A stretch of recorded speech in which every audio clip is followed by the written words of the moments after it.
नमस्कार all of you. Welcome to Shikhar Hindi short and. Dictation पसंद आए तो लाइक करें, सब्सक्राइब करें। कोई भी सुझाव देना हो तो कमेंट बॉक्स में प्लीज़ लिखिए। डिक्टेशन स्टार्ट होगी आफ्टर 3 सेकेंड। स्टार्ट। यह सर्वविदित है कि 2 अक्टूबर भारत वासियों के लिए कितने महत्व का दिवस है। स्टॉप। इस दिन हमारे राष्ट्रपिता महात्मा गांधी का जन्म हुआ था। स्टॉप। इस युग पुरुष ने भारत सहित पूरे विश्व को मानवता की नई राह दिखाई। स्टॉप। हमारे देश में प्रत्येक वर्ष गांधी जी का जन्म दिवस एक राष्ट्रीय पर्व के रूप में मनाया जाता है और इसमें कोई संदेह नहीं है कि उनके प्रति हमारी श्रद्धा प्रतिवर्ष बढ़ती जाती है। स्टॉप। वर्ष 2014 में भी 2 अक्टूबर को ससम्मान गांधी जी को याद किया गया, लेकिन स्वच्छ भारत अभियान की शुरुआत के कारण इस बार यह दिन और भी विशिष्ट रहा। स्टॉप। पैरा। स्वच्छ भारत अभियान एक राष्ट्रीय स्तरीय अभियान है। स्टॉप। गांधी जी की 145वीं जयंती के अवसर पर माननीय प्रधानमंत्री श्री नरेंद्र मोदी ने इस अभियान के आरंभ की घोषणा की। स्टॉप। यह अभियान प्रधानमंत्री जी की महत्वाकांक्षी परियोजनाओं में से एक है। स्टॉप। 2 अक्टूबर 2014 को उन्होंने राजपथ पर जन समूह को संबोधित करते हुए सभी राष्ट्रवासियों से स्वच्छ भारत अभियान में भाग लेने और इसे सफल बनाने की अपील की। स्टॉप। साफ सफाई के संदर्भ में यह अभियान अब तक का सबसे बड़ा स्वच्छता अभियान है, जिसकी प्रशंसा अंतर्राष्ट्रीय स्तरों पर की गई है, क्योंकि यह अभियान अपने आसपास की सफाई के साथ व्यक्ति चरित्र की शुद्धि और पवित्रता पर भी बल देता है। स्टॉप। पैरा। 2 अक्टूबर 2014 को प्रधानमंत्री नरेंद्र मोदी ने महात्मा गांधी की स्वच्छता के स्वप्न को साकार करने के उद्देश्य से सर्वप्रथम गांधी जी को राजघाट पर श्रद्धांजलि अर्पित की और फिर नई दिल्ली स्थित वाल्मीकि बस्ती में जाकर झाड़ू लगाई। स्टॉप।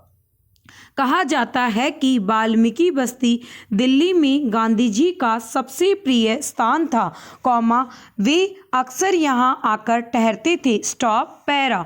इसके बाद मोदी जी ने जनपद जाकर स्वच्छ भारत अभियान की शुरुआत की, इस अवसर पर उन्होंने स्वच्छता के प्रति लोगों को जागरूक करने का प्रयास किया। स्टॉप। अपने भाषण के दौरान उन्होंने महात्मा गांधी और लाल बहादुर शास्त्री का जिक्र करते हुए बड़ी ही खूबसूरती से इन दोनों महापुरुषों को इस अभियान से जोड़ दिया, उन्होंने कहा, गांधी जी ने आज़ादी से पहले नारा दिया था, क्विट इंडिया क्लीन इंडिया। आज़ादी की लड़ाई में उनका साथ देकर देशवासियों ने क्विट इंडिया के सपने को तो साकार कर दिया, लेकिन अभी उनका क्लीन इंडिया का सपना अधूरा ही है। स्टॉप। इसके लिए उन्होंने 2 अक्टूबर 2019 तक का लक्ष्य निर्धारित किया। स्टॉप। पैरा।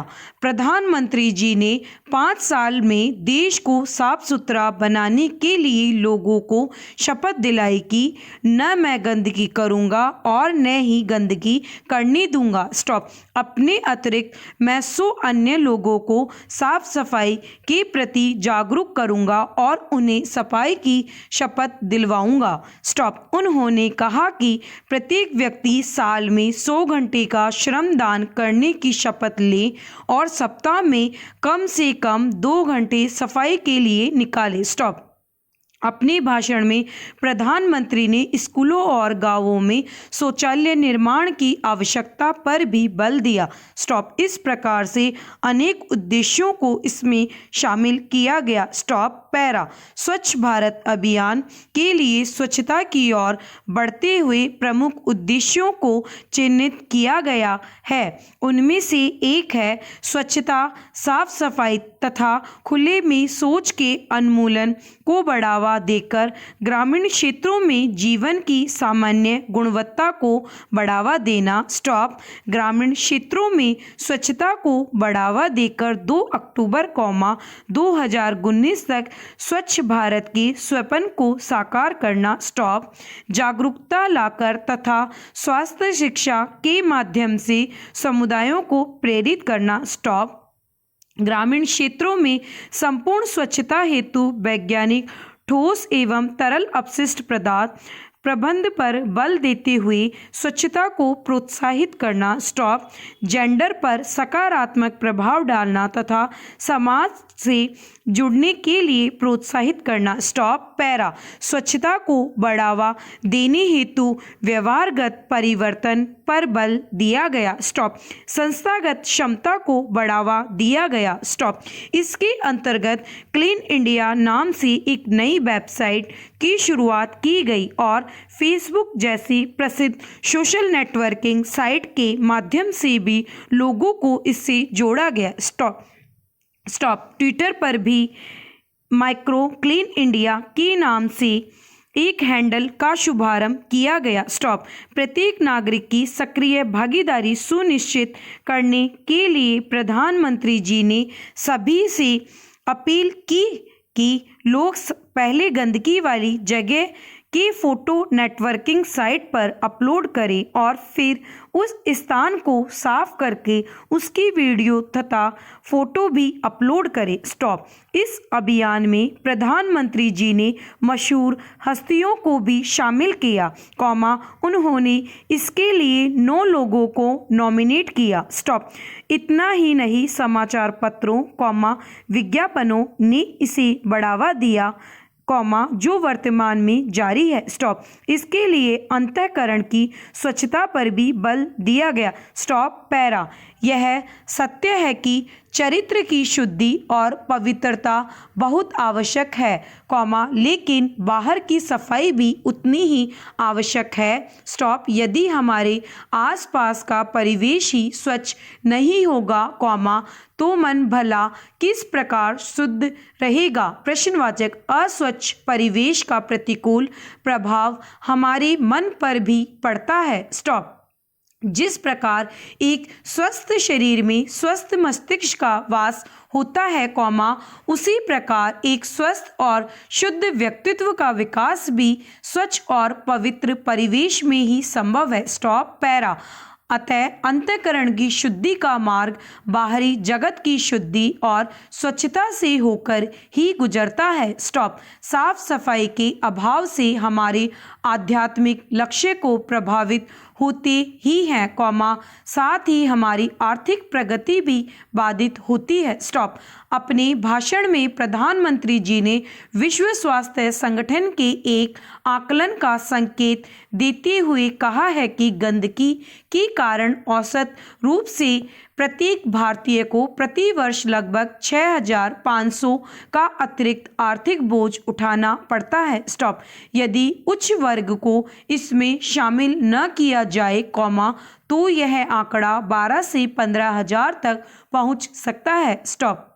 इस प्रकार, देखा जाए तो हम स्वच्छ रहकर ही आर्थिक नुकसान से बच सकते हैं। स्टॉप। इन्हीं सब पहलों के कारण भारत ने सकारात्मक उपलब्धियां हासिल की है। स्टॉप। पैरा। स्वच्छता की ओर बढ़ते हुए भारत को 2 अक्टूबर 2019 को खुले में शौच से मुक्त किया गया। स्टॉप। प्रधानमंत्री ने कहा कि देश भर में 60 करोड़ से अधिक लोगों को खुले में शौच मुक्त कराया गया है। स्टॉप। साथ ही जन भागीदारी की महत्व पर बल देते हुए जल जीवन मिशन तथा वर्ष 2022 तक प्लास्टिक के प्रयोग की समाप्ति का सामूहिक प्रयास का आह्वान किया गया। स्टॉप। इस प्रकार स्वच्छ भारत का लक्ष्य समय से पूरा किया गया। स्टॉप। इसके अंतर्गत 11 करोड़ नए शौचालय का निर्माण कराया गया। स्टॉप।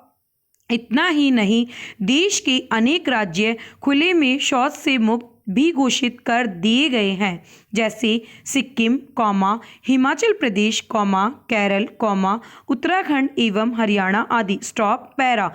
इतना ही नहीं, स्वच्छता को बनाए रखने हेतु स्वच्छ भारत अभियान ग्रामीण के दूसरे चरण की घोषणा फरवरी, 2020 में की गई है। स्टॉप। इसके अंतर्गत वर्ष 2020-21 से 2024-25 तक की अवधि के लिए 1,40,881 करोड़ रुपए परिव्यय का लक्ष्य है। स्टॉप। वहीं ग्रामीण स्वच्छता को बनाए रखने हेतु 10 वर्षीय ग्रामीण स्वच्छता रणनीति 2019-29 की घोषणा भी की है, जिसके अंतर्गत कई प्रावधान शामिल किए गए हैं, जो इस प्रकार दर्शाए गए हैं। देश के ग्रामीण क्षेत्रों में ठोस तथा तरल अपशिष्ट प्रबंधन पर ध्यान केंद्रित करने तथा उसे अधिक समावेशी बनाने के लिए यह रणनीति तैयार की गई है। स्टॉप।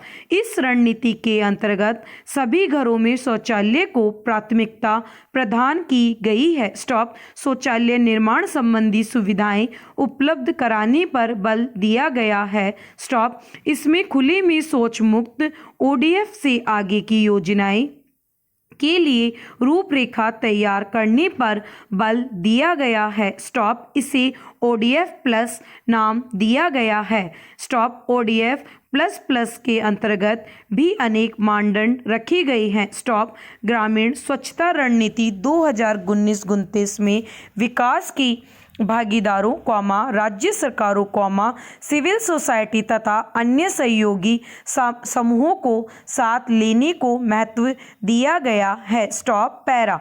इस प्रकार, स्वच्छता समान रूप से हम सभी की नैतिक जिम्मेदारी है।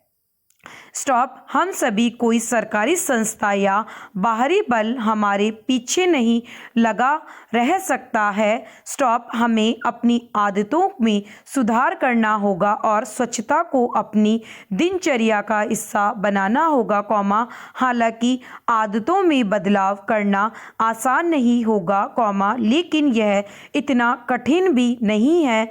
स्टॉप। प्रधानमंत्री ने ठीक ही कहा है कि यदि हम कम से कम खर्च में अपनी पहली ही कोशिश में मंगल ग्रह पर पहुंच गए,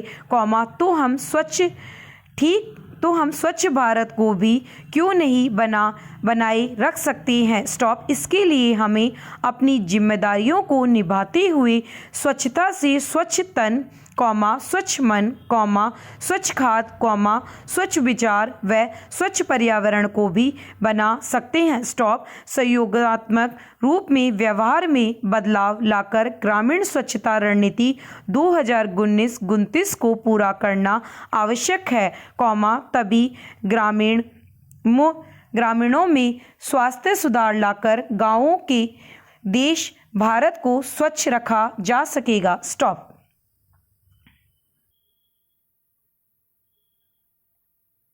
इसमें एक जगह माई को माइक्रो बोल दिया गया गलती से, उसके लिए सॉरी।